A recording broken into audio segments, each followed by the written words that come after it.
Bueno, buenas tardes, perdón por la demora. Voy a cerrar la puerta así no me escuchan en toda la casa.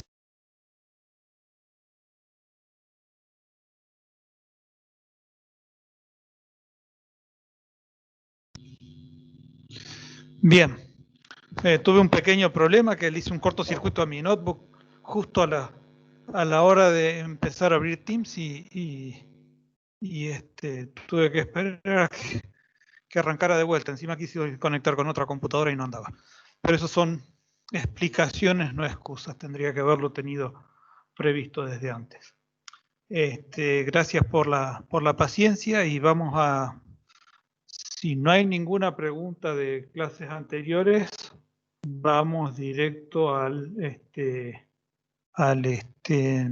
tema de hoy, si les parece. No hay preguntas. Bien, vamos a compartir pantalla.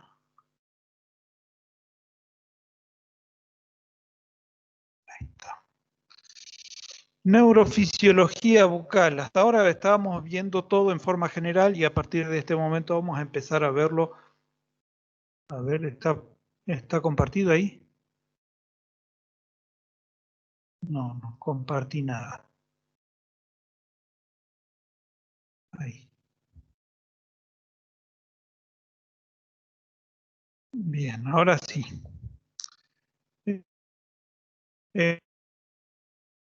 Estuvimos viendo en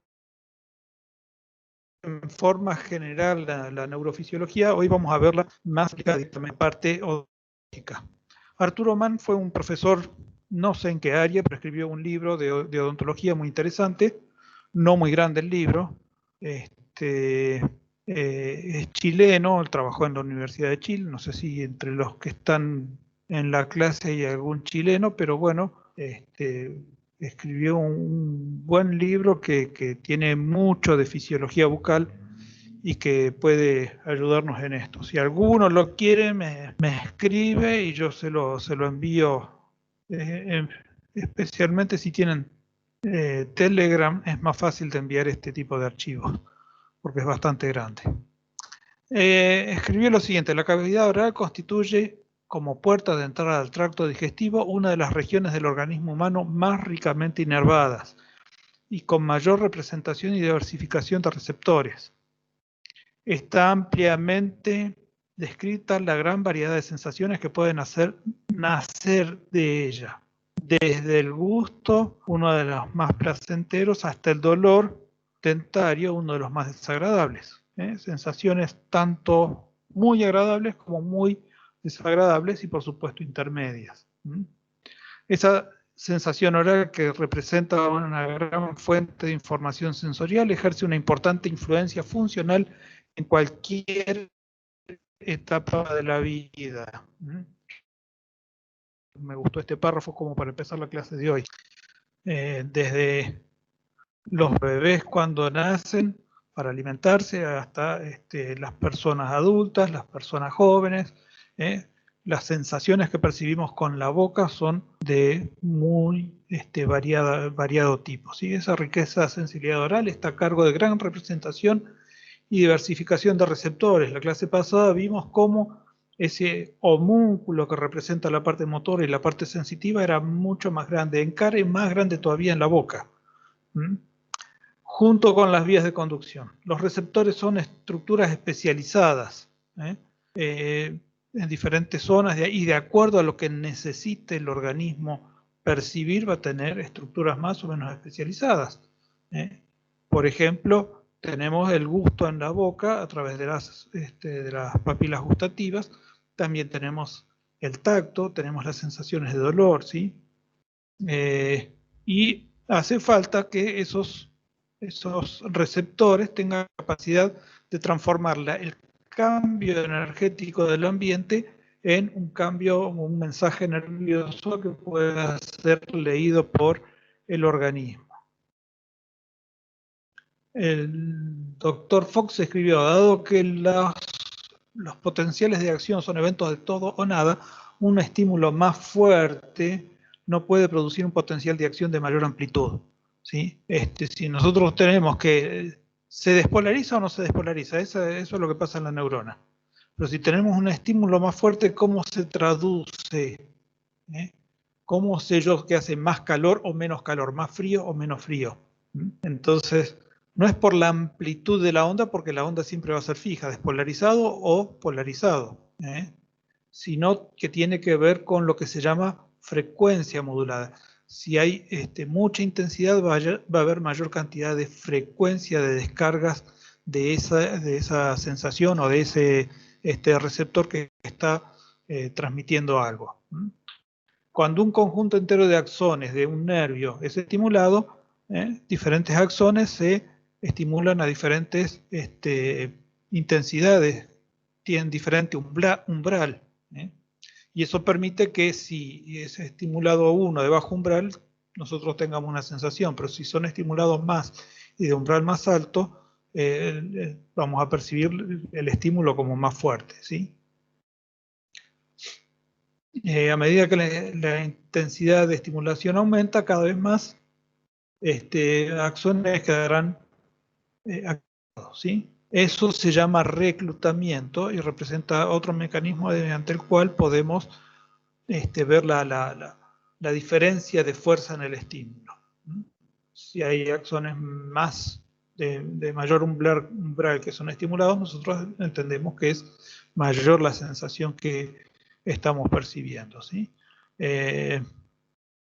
Acá lo tenemos graficado especialmente en esta parte celeste, donde un estímulo bajo no produce nada, un estímulo un poquito mayor produce potenciales de acción relativamente separados, y si el estímulo es muy alto, los potenciales de acción van a ser más seguidos. Algo parecido va a aparecer con la parte de contracción muscular. Cuando nosotros necesitamos hacer más fuerza, los potenciales de acción que llegan al músculo van a ser más seguidos, ¿sí? Entonces, otra vez lo que decíamos recién, la codificación va a estar dada por la frecuencia y por la sumatoria de acciones que van a ser estimulados, o de fibras sensitivas que van a ser musculadas. Sigue diciendo más, una vez generados los potenciales de acción por el mecanismo de transducción, estos son transmitidos a través de vías aferentes o sensitivas hacia el sistema nervioso central, pudiendo evocar por sus conexiones corticales una sensopercepción, una percepción de una sensación. Eso quiere decir este autor con sensopercepción, que va a ser tomada en forma, ¿cómo es? Consciente por la corteza cerebral. Una de las cuestiones que hay también con los receptores es la adaptación. Algunos receptores se adaptan más que otros.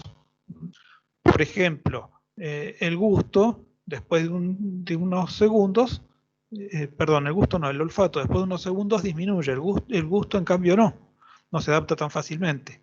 Las presiones que recibimos en determinadas partes del cuerpo, después de un rato, pueden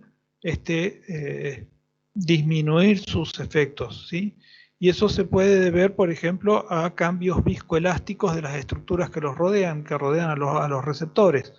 Puede haber un cambio en la viscoelasticidad de los tejidos que están rodeando el receptor, y entonces se adaptan a esa presión un poco mayor, y entonces se deja de transmitir tanto la sensación. Y la otra es la adaptación del mecanismo generador de impulsos de las terminaciones receptoras, desencadenando una elevación gradual del umbral de excitación del receptor. Va aumentando a medida que desencadena. Esto tiene importancia a nivel del trauma oclusal y en el bruxismo. El trauma oclusal, vamos a verlo en un ratito más de vuelta, el trauma oclusal está respondiendo a presiones que se dan sobre los dientes, y estos dientes empiezan a tener movilidad. Inicialmente, quien tiene un trauma oclusal percibe esa movilidad, pero después con el tiempo deja de percibirla. Y en el bruxismo pasa algo parecido. Cuando alguien empieza a bruxar, siente unas molestias en sus dientes. Después de un tiempo no siente nada, o capaz que se reintensifica la sensación. Bien, hay 3 tipos de receptores clasificados aquí en este en este libro de Mans que les mencionaba, que tienen que ver con nuestra cavidad bucal. El primero son los receptores de superficie o exteroceptores, que son los conocidos que van a tener relación con el tacto, la presión, el calor, el frío, los receptores de dolor y receptores dentarios, interdentarios. Los intradentarios están en la pulpa dental y los extradentarios están en el periodonto de inserción del diente.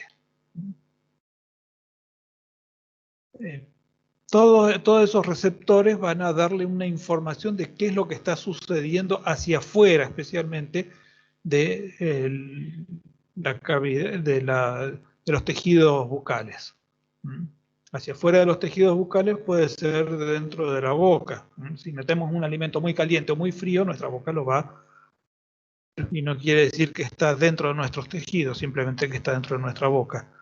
Desde un punto de vista fisiológico, el interior del tubo digestivo es el exterior del organismo. ¿Sí? Bien. Que no se corte internet. Otro tipo de receptores son los que tienen relación con el sistema muscular, que son los propioceptores, de los que hablamos la clase pasada: uso muscular, órgano tendinoso de Golgi y receptores articulares. De estos, el más veloz en enviar información es el uso muscular. Después, los receptores articulares y por último, los órganos tendinosos de Golgi. Por lo menos así se da en la ATM. En otros puede estar un poquito cambiado, pero en la ATM los que más rápido disparan son los usos musculares. En todo el organismo, más los usos musculares que los demás. Pero en otros órganos puede haber receptores articulares que vayan más lentos que el órgano tendinoso de Golgi. Bien. Escucho.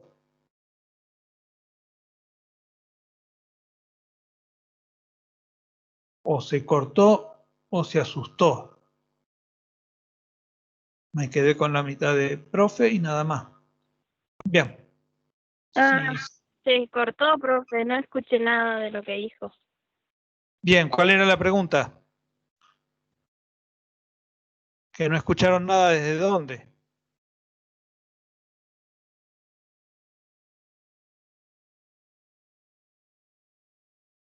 Repasamos un poquito del tipo de receptores. Exteroreceptores, que van a recibir todo lo que es información táctil y de dolor. Después los receptores del sistema neuromuscular, músculo-esquelético, que tiene que ver con los usos musculares, los órganos tendinosos de Golgi, los receptores articulares. Y por último, lo que íbamos a mencionar ahora, los vísceroreceptores, que están ubicados en las vísceras y reciben información relacionada con esas vísceras. Nosotros no somos conscientes de cómo la presión de los diferentes capilares se va llevando a cabo dentro de nuestro organismo. Sin embargo, esa presión va cambiando y va haciendo que la irrigación vaya de un sector celular a otro, de acuerdo a las necesidades de cada uno de esos sectores. Por ejemplo, cuando hacemos ejercicio, la sangre el aparato circulatorio va a dilatar los vasos para que circule más sangre en los músculos, ¿sí? Mientras que cuando estamos comiendo y estamos haciendo los capilares que están rodeando el tubo digestivo van a estar más distendidos y más contraídos los que están en la parte muscular. Así en forma general, pero en forma microlocal también hay esas regulaciones que tienen que ver con la circulación sanguínea. De hecho, nosotros vamos a trabajar más adelante, estamos viendo lo normal, pero en la patología de la pulpa vamos a ver que hay una vasodilatación que puede revertirse y después de eso ya entramos en problemas más patológicos, ¿no? Ante una agresión. Decíamos, vísceroreceptores. Por ejemplo, acá está poniendo los receptores gustativos que están ubicados en la lengua, que no son los únicos. De todo esto también tenemos que agregar que hay un tacto epicrítico y un tacto protopático. El epicrítico está relacionado con la capacidad de discriminar mucho. Nosotros con la lengua somos capaces de sentir cosas que de repente no las sentimos con el tacto. Van a ver ustedes que cuando les toque atender pacientes, el paciente le va a decir, tengo una puntita ahí en el diente que me quedó de que es lo que usted me arregló, y usted miran y no ven nada, pasan el dedo y no ven nada. Pero sin embargo la lengua lo está detectando porque es un tacto muy discriminatorio que se llama epicrítico. Muy capaz la lengua y los labios de determinar cosas muy pequeñas de alrededor de 1/10 de milímetro como si fueran 1,5 milímetros. En nuestra boca parece mucho más grande. En cambio, lo que se llama tacto protopático, dice acá es más primitivo, podemos decir más guaso, menos diferenciado, menos discriminativo.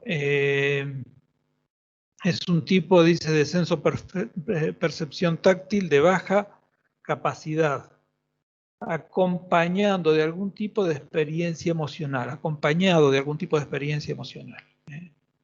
algo rugoso, algo más liso, eso nos puede dar algún tipo de experiencia emocional. Puede estar, nosotros tocamos algo rugoso, por ahí de repente decimos, no, esto no me gusta, o de repente sí nos gusta, o no nos gusta que sea demasiado liso, por asociaciones emocionales.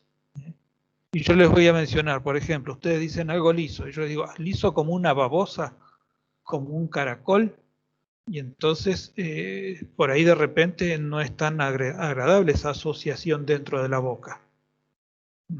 Pero si decimos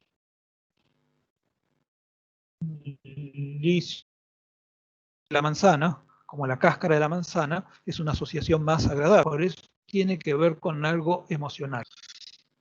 En la punta, en los labios y la punta de la lengua, y yo acá puse en rojo, no concuerdo con estas distancias, porque me parece que tienen que ser menores. En los labios y la punta de la lengua existe una sensibilidad táctil muy discriminativa. Puntas separadas por 1 milímetro. Como les dije recién, 1/10 de milímetro puede discriminar fácilmente nuestra lengua. Y nuestros labios también. Mientras que nuestros ojos apenas la discriminan. O sea, los ojos de ustedes, yo que necesito anteojos, que estoy más viejo, no discrimino de 1/10 de milímetro. En el paladar, en cambio, por ejemplo, hay una discriminación de 4 milímetros. Sigo sin concordar con esos 4 milímetros. Para mí deben ser 1,5, 2 milímetros que hay posibilidad de discriminar en el paladar duro.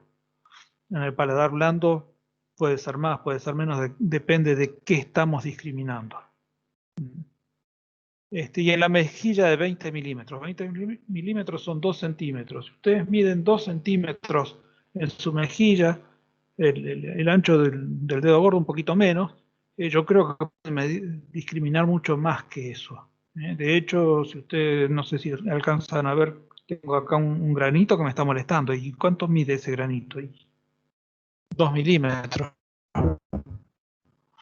Por eso puse no concuerdo con estas distancias. Pero así estaban en el libro de este autor. No es tan nuevo ese libro, lamentablemente, pero no he visto nada similar en la actualidad.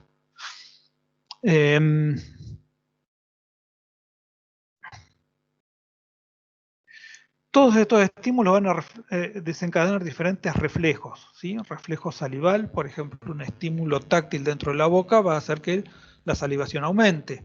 El reflejo de deglución, cuando esa cantidad de saliva que está presionando sobre los receptores dentro de la boca se hace abundante, dice, no, ahora tengo que tragar, o no. El reflejo del vómito, si en la parte posterior del paladar.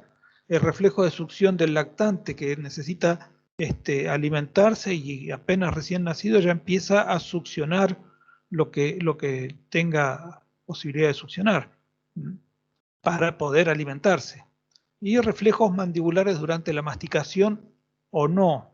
Acá dice durante la masticación, pero puede ser durante movimientos que simplemente, por ejemplo, estamos hablando y hay un montón de reflejos mandibulares que nos permiten coordinar y articular el habla. y de repente impiden que nos mordamos la lengua o los labios. Y no necesariamente la masticación, yo diría durante los movimientos mandibulares. Otros tipos de receptores que vamos a encontrar en nuestra cavidad bucal son los termorreceptores, que ya habíamos mencionado, y los receptores de dolor, que estos receptores están cubiertos, y esto es importante, por terminaciones libres sin mielina, amielínicas, ¿sí? Vamos a ver que estos receptores de dolor son de dos fibras diferentes, dos tipos de fibras diferentes, y eso va a hacer que trabajen de una forma levemente diferente también. Acá tenemos un esquema de cómo las diferentes sensaciones se van hacia los ganglios, hacia los núcleos del quinto par, núcleos sensitivos del quinto par, y esos núcleos hacen sinapsis hacia las zonas superiores, y esto después lo pueden ver ustedes más tranquilamente y poder desentrañar los diferentes las diferentes vías que hay ahí anotadas. Simplemente recordar que tienen sus cuerpos neuronales en el ganglio de Gasser, hacen un cruzado inmediato hacia el lado contrario, y forman los núcleos del quinto par. Esos núcleos del quinto par llegan hasta la segunda vértebra dorsal, o sea, se van hacia la médula y tienen una porción medular y una porción vulvar y otra muy pequeña en la parte de la protuberancia. Pero esos núcleos a su vez van a hacer contacto con el tálamo y llegan hasta la corteza para hacerlo evidente en nuestra vida. Respiramos 2 minutos y eso, unos segundos. Admiramos este lindo paisaje que encontré alguna vez dando vuelta por internet, que nos trae un poquito más de calma, y seguimos con la clase. La doctora Bircher, que murió este año lamentablemente, era profesora de fisiología, profesora titular de fisiología de la Universidad de Rosario. Escribió un libro también, Fisiología Oral, que tiene una orientación un poco diferente a la de nuestro amigo Mans, y escribió lo siguiente: los músculos masticadores proveen la energía necesaria para el funcionamiento del sistema estomatognático y proporcionan estabilidad a las ATMs. Son músculos esqueléticos, su contracción depende de una señal nerviosa procedente del sistema nervioso somático. No son músculos viscerales, no son músculos lisos, son músculos estriados y dependen de la voluntad, aunque estén automatizados por aquellos mecanismos que estuvimos viendo que tienen que ver con el aparato vestibular, con el cerebelo, con reflejos miotáticos y demás. Dependen de nuestra voluntad. Los principales estabilizadores son los elevadores encargados de mantener la posición postural de la mandíbula. La fuerza de acción gravitatoria es un estímulo permanente para los usos neuromusculares, desencadenando el reflejo miotático que produce la contracción tónica de las mismas, ¿sí? Cuando la mandíbula tiende a caerse por el mismo peso de la gravedad, estimula los usos musculares y estos hacen que los músculos elevadores de la mandíbula se contraigan nuevamente.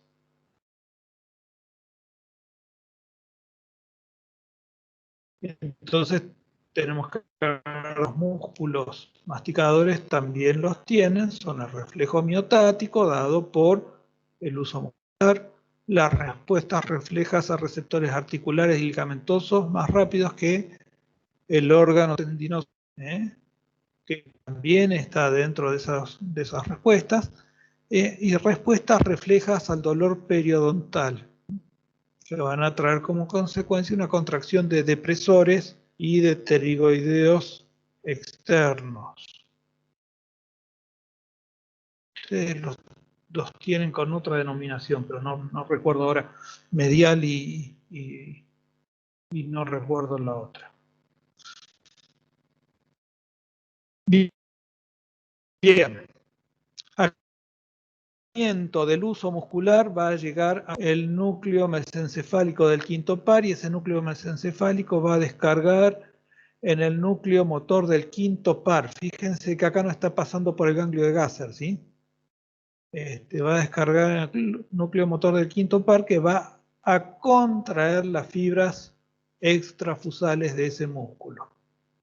Y la intrafusal también para mantener la tensión. El estrés en forma patológica o no puede aumentar el tono, este músculo se mantenga más contraído y que a su vez haya mayor relación dentaria de la que debiera haber, formando lo que conocemos como bruxismo. El estiramiento del uso alveolar provoca estimulación del mismo e inhibición del depresor antagonista. De paso, los músculos elevadores están considerados como músculos posturales, mientras que los depresores están considerados como músculos flexores, ¿sí? Los músculos elevadores estarían en una asociación análoga a los extensores y los depresores a los flexores. Una señal en el uso muscular de un elevador transmite, descarga hacia el núcleo mesencefálico, de ahí va a la neurona motora que va a contraer ese elevador para que no decaiga la mandíbula.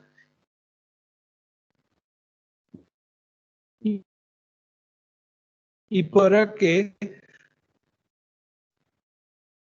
va a inhibir la contracción del depresor, para que la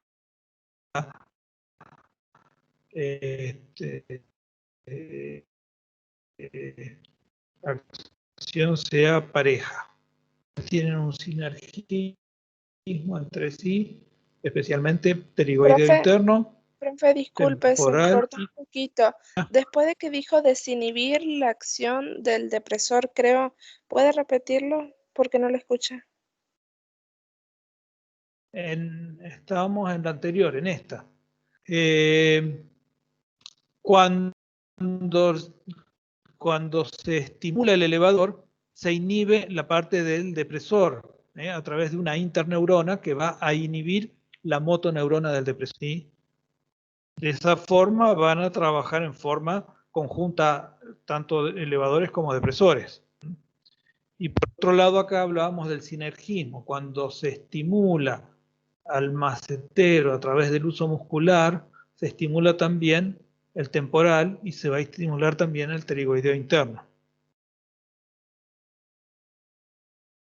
¿Ah? ¿Se entendió ahora? Sí, Por otro profe, lado, gracias. acá tenemos. Bien. Por otro lado, acá tenemos que cuando se estimula el órgano tendinoso de Golgi, va a inhibir. Acuérdense que el órgano tendinoso protegía al músculo y a los tendones de un estiramiento excesivo. Si está estimulado el órgano tendinoso de Golgi, inhibe la contracción muscular y facilita o estimula la contracción muscular del depresor, que es el antagonista. ¿Sí? Esto es aplicar lo que vimos en la clase pasada de reflejos a la clase de hoy.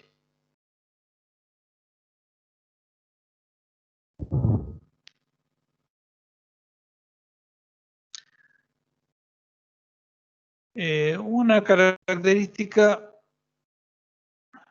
acá hay un error, ya lo vamos a corregir.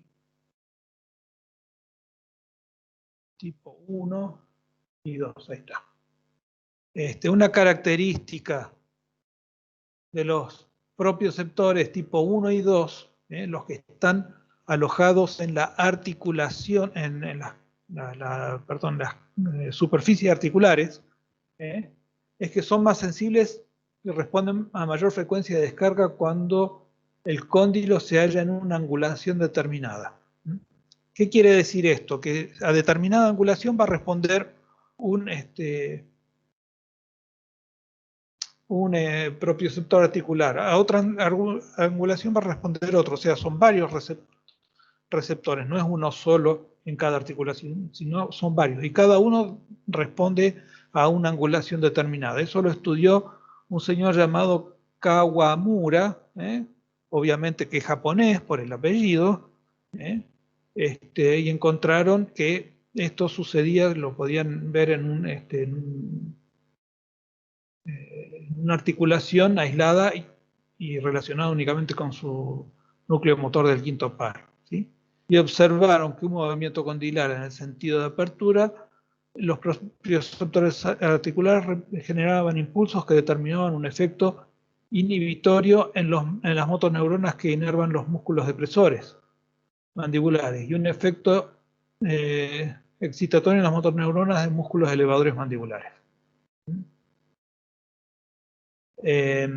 Cuando iba abriendo, inhibía los depresores. Es interesante porque uno pensaría que es al revés, pero no. Había una inhibición de los músculos. Eso se puede traducir, si es que, en este esquema que no se ve demasiado, especialmente en este tamaño, así lo que hice fue cortarlo al medio y girarlo para que lo podamos ver uno por uno. En el momento en que va cerrando la mandíbula, va a haber una inhibición del elevador y una estimulación del depresor. Es extraño, ¿no? Pero es así.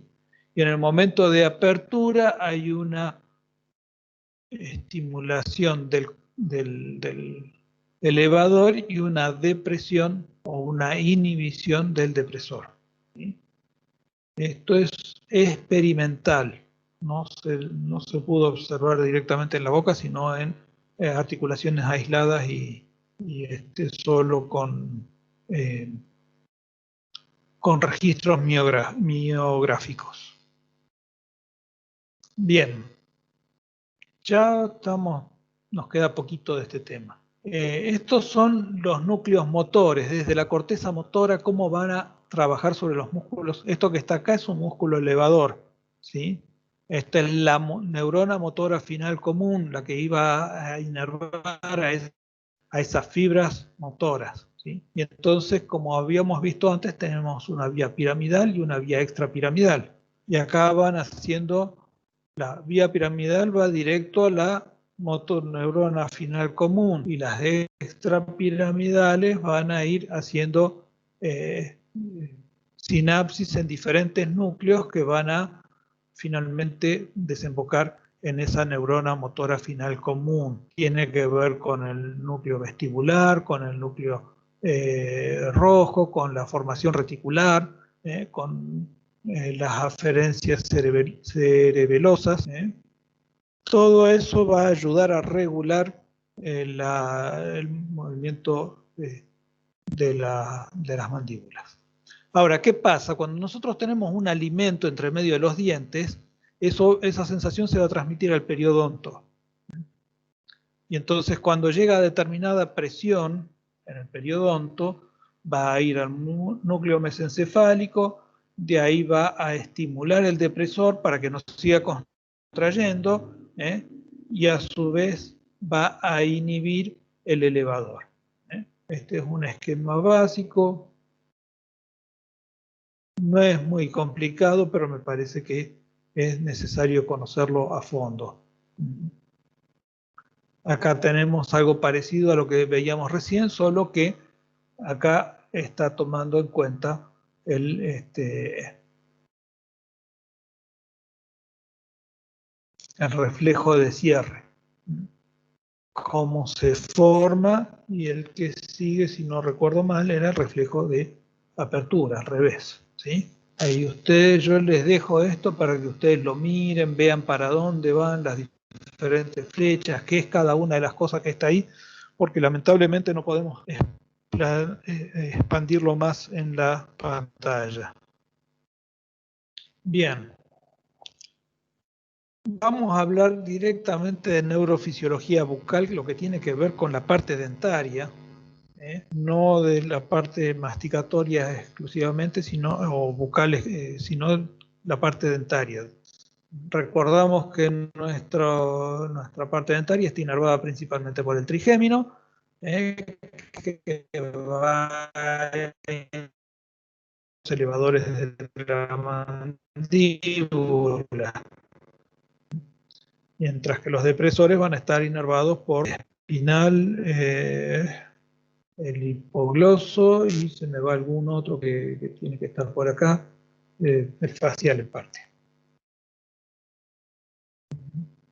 Ahí tenemos un esquema, el ganglio de Gasser, segunda rama del trigémino que va a la parte superior de nuestra arquitectura dentaria, y la tercera rama que va a la mandíbula y a los dientes que están alojados allí. De inervación de los arcos alveolares corresponde a las ramas de los nervios maxilar y mandibular, segunda y tercera ramas del quinto par craneal. En este esquema nosotros vemos un resumen de los diferentes tipos de fibras nerviosas. Yo les recomiendo este esquema, y lo puse acá primero que nada, y no los otros que siguen, que tienen alguna información adicional, pero este un poquito es el que equilibra todo, ¿sí? Fíjense los tipos de fibras que tenemos nosotros: A alfa, A beta, A gamma, A delta, B y C. Esto corresponde con diferentes tipos de fibra sensitiva: 1A, 1B, 2, 3 y 4. Y tienen diferentes diámetros. Acá no está precisado el diámetro exacto, pero tienen diferentes diámetros. Y una velocidad de conducción acorde al diámetro y a si están o no mielinizadas. Las fibras mielinizadas van a tener una mayor velocidad de conducción que las no mielinizadas. Y las fibras gruesas van a conducir más rápidamente que las fibras finas. ¿Qué hacen? Las A alfa tienen información propioceptiva, sentido de posición; las beta, sentido de tacto; las delta, dolor y temperatura; y las C, no A delta, no A beta, no A alfa, sino C, tienen dolor, temperatura y prurito. Dolor, este dolor es menos específico que este. Ya lo vamos a ver de vuelta. Acá está la clasificación que les decía recién, de acuerdo al diámetro, y de acuerdo a la velocidad. Y después, si es motor, sensitivo, ¿dónde están ubicadas? Bien. Este es otro esquema que tiene algunas cosas, por ejemplo, la vibración, la temperatura, no está discriminado en otros esquemas anteriores. Vamos a la inervación pulpar. Los nervios sensoriales de la pulpa proceden del trigémino y entran a la pulpa radicular como fascículos por el agujero apical en asociación con arteriolas y vénulas. Agujero o agujeros apicales, ¿sí? No siempre es uno solo, a veces es más de uno, a veces forman un delta apical. Entonces ahí tenemos los nervios, tenemos vasos sanguíneos, que están entrando dentro del foramen apical. Entonces, la respuesta de las fibras A son nociceptores, o sea, van a captar las sensaciones que pueden estar provocando algún problema dentro de la pulpa. Nociceptores mecánicos de alto umbral, no se da enseguida, sino que tardan un poco en responder. Responsables de la sensibilidad dental y del dolor localizado. Cuando está estimulada una fibra A, es que duele ahí, no en otro lado. Y me duele más o menos acá, no, entonces no es la fibra A, es otra la que está actuando. Cuando nosotros decimos el dolor es en este diente, es una fibra A la que está siendo estimulada, ¿sí? Acá tenemos la comparación teórica entre las fibras A alfa, A beta, A delta y C. Fíjense que la C está pintadita de rojo. ¿Por qué? Porque no tiene vaina de mielina.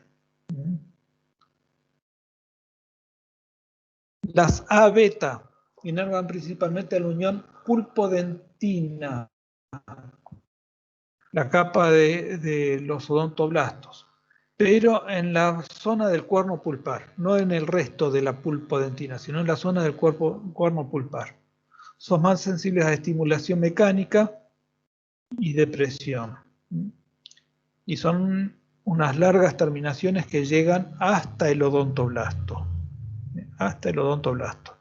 No nos dice que las A beta estén penetrando en la dentina, ¿sí? Aparentemente no penetran en la dentina. Y acá tenemos la microfotografía de cómo van penetrando en la dentina y van metiéndose dentro de los túbulos dentinarios. Acá el autor de esto dice que puede llegar hasta el límite, inclusive insinuarse dentro del esmalte. No sé. Contienen un péptido relacionado al gen neuropéptido calcitosin, más conocido como CGRP, y receptores para el factor de crecimiento neuronal o NGF. F es factor, N es neuronal y G de crecimiento. Está en inglés esa sigla. Transmiten los impulsos de dolor 90% de las fibras. Fíjense que acá hay otra vez dolor. Y este dolor ya no va a ser solo a la presión como eran las alfa, sino que ya es otro tipo de dolor que puede estar dado por el cambio de temperatura, por el cambio de pH, y no solo por el cambio de presión, por el cambio de humedad también. Las fibras C son receptores polimodales de alto umbral. Están localizados en la parte profunda de la pulpa, no en la parte superficial. Las otras eran más superficiales, más en relación con la dentina. Estas ahora están más en la parte interna, ¿sí? No responden a estímulos hidrodinámicos, pero sí inflamatorios, como una pulpitis. Y es un dolor sordo, no localizado, lo que decíamos hace un rato. No es que me duele este diente, me duelen los dientes de abajo, los dientes de arriba, o me duele hasta el oído.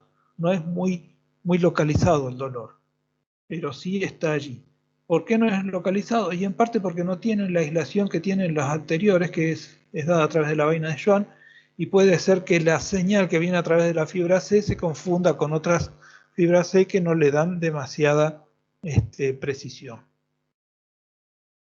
Pero no es un dolor localizado.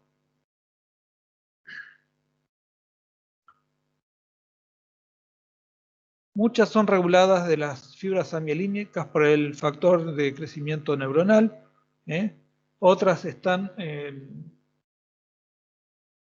utilizan el factor neurotrófico derivado del cerebro y responden a mediadores inflamatorios como la histamina y la bradiquinina. Están un poco más estimuladas cuando hay una inflamación. Por eso cuando empieza... Bueno, no sé cuánto de esto habrán visto ustedes, pero cuando empieza una caries y empieza a agredir a la pulpa, las primeras en reaccionar son las fibras C en forma continua, y entonces es cuando empieza a haber una molestia en la zona, pero no saben bien dónde. Entonces hay que buscar y tratar de detectarlo lo antes posible. También responden a sustancias P y a CGRP, la neuroquinina A.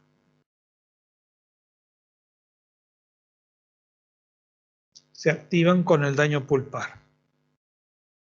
Y lo último de la inervación de la pulpa tiene que ver con lo que se llama plexo de Raschkow.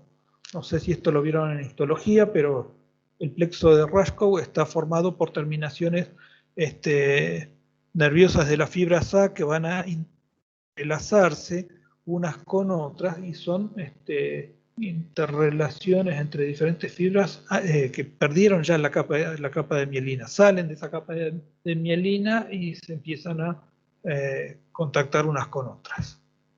Y forman un plexo, una red que está por dentro de los odontoblastos, en toda la capa de externa, digamos, de la pulpa.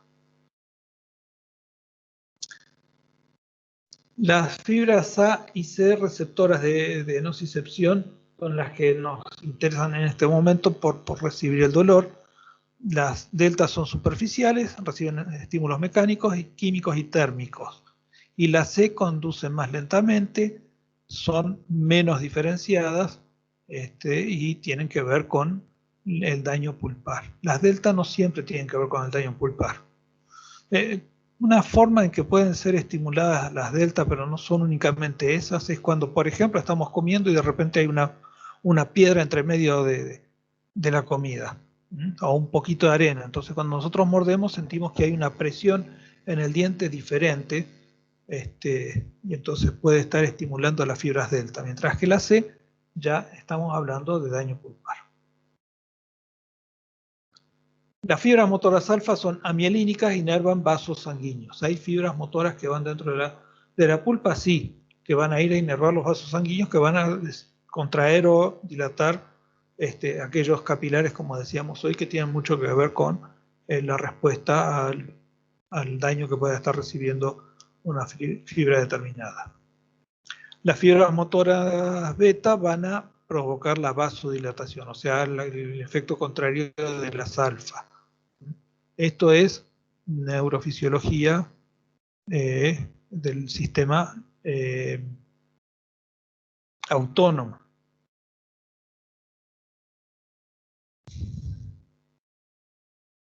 La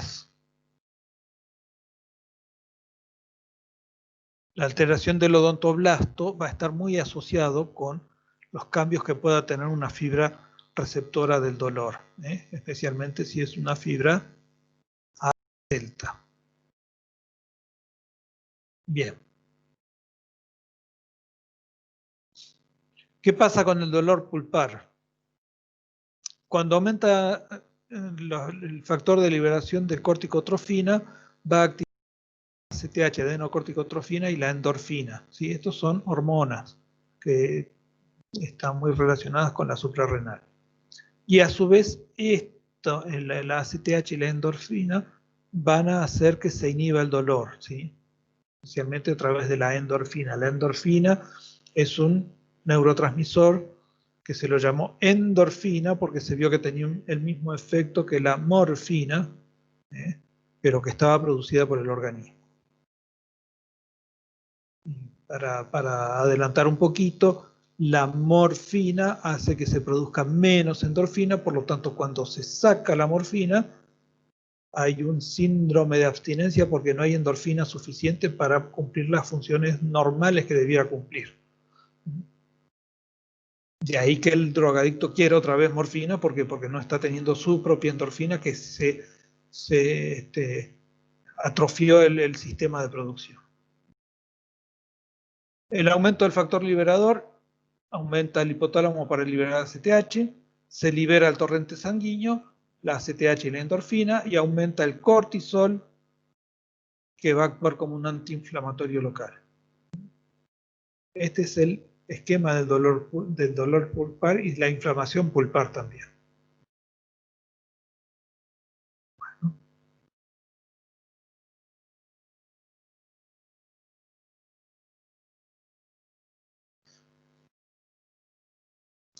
La inervación del periodonto. Ya queda menos. El periodonto tiene receptores de dolor, de tacto y de presión, ¿sí? Son todos mecanorreceptores, menos el del dolor, perdón. El tacto y la presión son mecanorreceptores, mientras que el del dolor no. Otra vez el centro se encuentra en el ganglio de Gasser, no en el núcleo mesencefálico, ¿sí? En el ganglio de Gasser. Y llegan a través de las vías del trigémino por la parte, digamos, apical del diente, o por terminaciones nerviosas que vienen desde la parte del borde de la encía, ¿sí? Hacia adentro, hacia la membrana periodontal. O sea, desde el cuello o desde la parte apical van a inervar el periodonto. Tienen dos orígenes La membrana periodontal contiene propioceptores. Propioceptores. Estos propioceptores nos van a dar la idea de cómo está estimulado ese diente o no, independientemente de lo que pase en la ATM. ¿Por qué es esto? Porque nosotros podemos estar mordiendo algo que produzca una interferencia en la oclusión y no necesariamente estar nuestra ATM en una relación céntrica. Que aportan, estos propios sectores aportan información sobre movimientos y posiciones. Receptores en el músculo, tendón y tendón desempeñan un papel fundamental en la formación de arcos reflejos.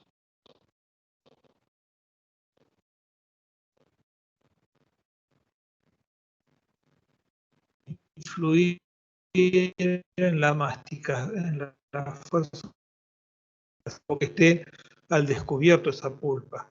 Pero sí la inervación del periodoncio va a influir en forma definida.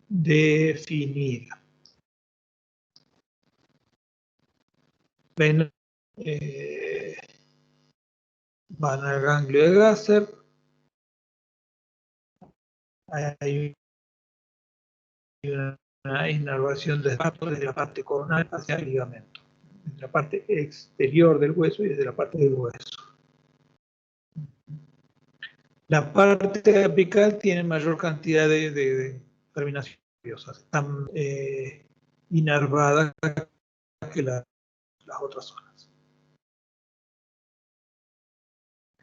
El periodonto contiene otra vez nociceptores, perciben el dolor, mecanorreceptores, perciben tacto y presión, y propioceptores dan información de movimientos y posiciones.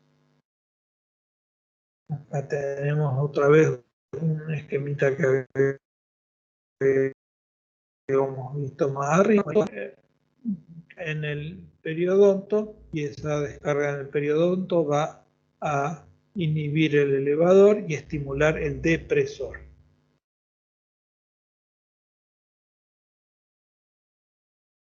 Bien, debido a la capacidad fina de discriminación, de discernimiento, pueden informar al sistema nervioso sobre textura, dureza o de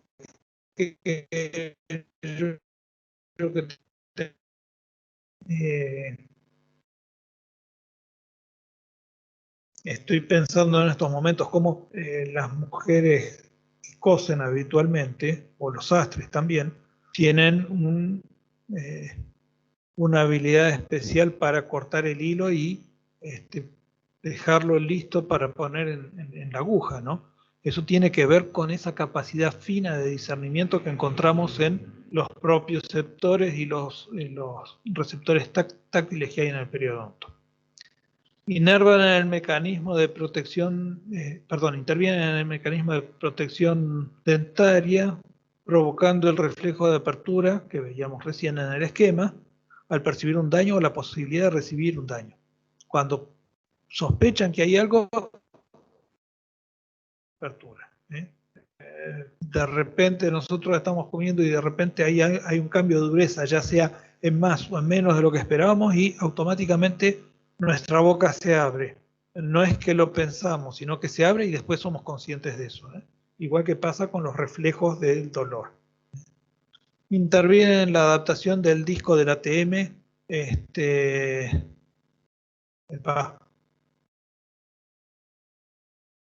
El disco de la ATM sobre la cápsula articular. ¿Sí?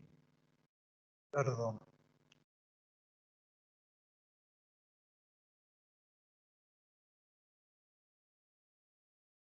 ¿Qué me pasó? No sé, pero...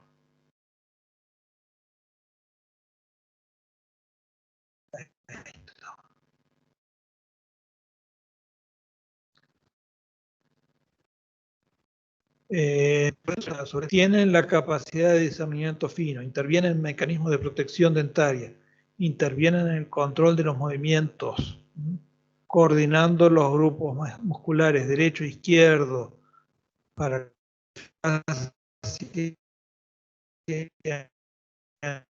entre cúspide y estación del disco del ATM a través del pterigoideo externo o del pterigoideo lateral.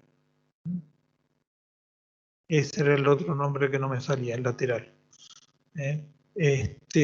Van a afectar al trabajo del pterigoideo externo. No se olviden que el pterigoideo externo o lateral tiene inserciones en el cóndilo y tiene inserciones en el meñisco.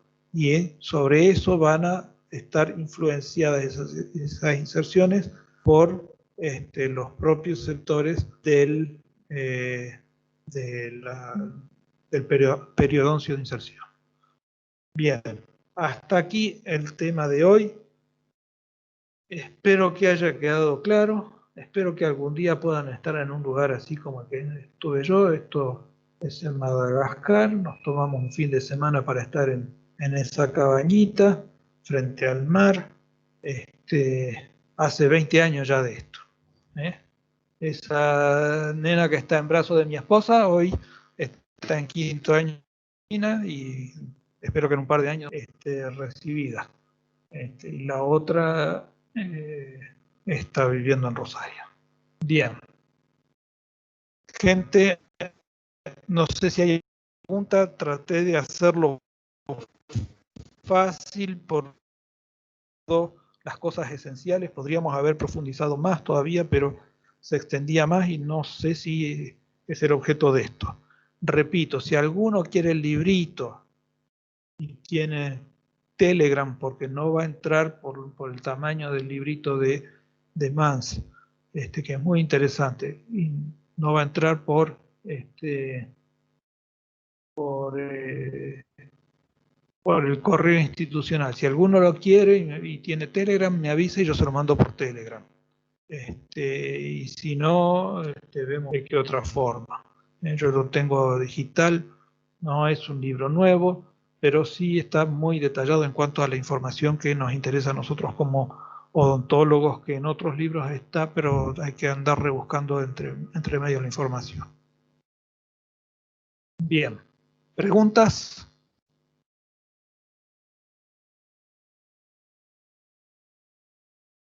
O no hay preguntas o se quedaron Con todos respecto dormidos. al tema de hoy, no, profe, creo que Sí. se entendió bastante bien. Tengo una pregunta de la clase de repaso de ayer. ¿Fue grabada? La verdad no sé. Yo no estaba. Eso habría que preguntarle a Diego y no aparece en el... No, no aparece. Pero está bien, luego le pregunto al profesor. Uh-huh. Profe, Bien. esto, el tema que dio hoy entra en el parcial también, ¿cierto? Sí, entiendo que es el último antes del parcial, porque el parcial es el miércoles que viene, ¿no es cierto? Sí, sí. Sí, sí, esto entra en el parcial. Yo voy a un PDF como lo anterior, así lo tienen disponible y lo pueden ampliar o no de acuerdo a su gusto y voluntad. Inclusive yo sé que algunos de ustedes lo imprimen para poder estudiarlo más fácilmente. Entonces, quisiera que les quede como para que puedan utilizar el material para estudiar. Como siempre hay varias bibliografías acá. Yo en este PowerPoint una diapositiva con bibliografía. Me olvidé de hacerla, esa es la realidad. Pero básicamente son 4 libros que utilicé. Uno es el que les decía de Arturo Mans, el otro es el de la doctora Bircher de Rosario. Después utilicé el libro de Stuart Ira Fox y el libro de se me fue, Cindy Stanfield. Y algunas ilustraciones están sacadas del libro de anatomía de Netter.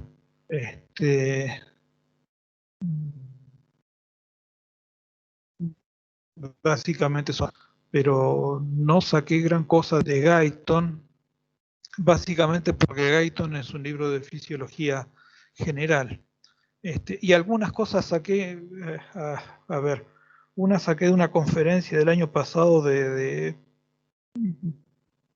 la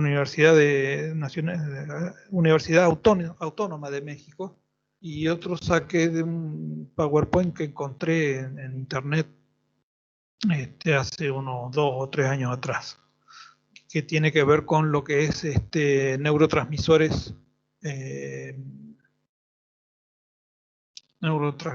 la pulpa, perdón, se me fue neuropéptidos que actúan en la pulpa, neuropéptidos. ¿Sí? Esas informaciones las saqué de esos PowerPoint que les dije. En realidad uno es un PowerPoint y otro fue una conferencia online que se dio, que creería que la tengo grabada, pero no estoy seguro. Si la tengo grabada voy a ver de ponerla en el campus. Hay mucha información que puede ser útil de acá para la carrera. En realidad,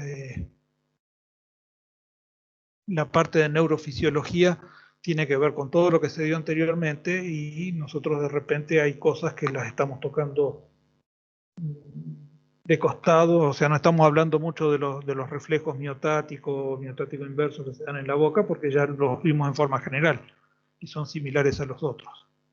Pero básicamente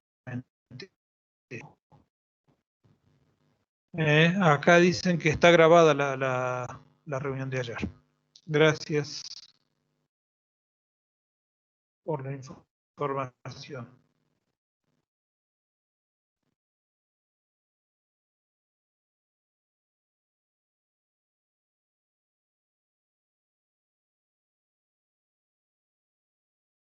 Bien, ahí lean el link para poder ver eso. ¿Alguna otra pregunta, gente? Me apuré y al final me sobró tiempo. ¿No? Bueno, que tengan un lindo fin de jornada, un buen fin de semana y una mejor semana la semana que viene. Nos vemos el jueves, espero con la noticia de que le fue a todos bárbaro en el examen de fisiología. Que pasen lindo. Gracias, Gracias, profe. profe. Chao. Gracias, Chao. profe. Chao, Que tenga buen profe. fin de... Feliz día. Gracias por la espera.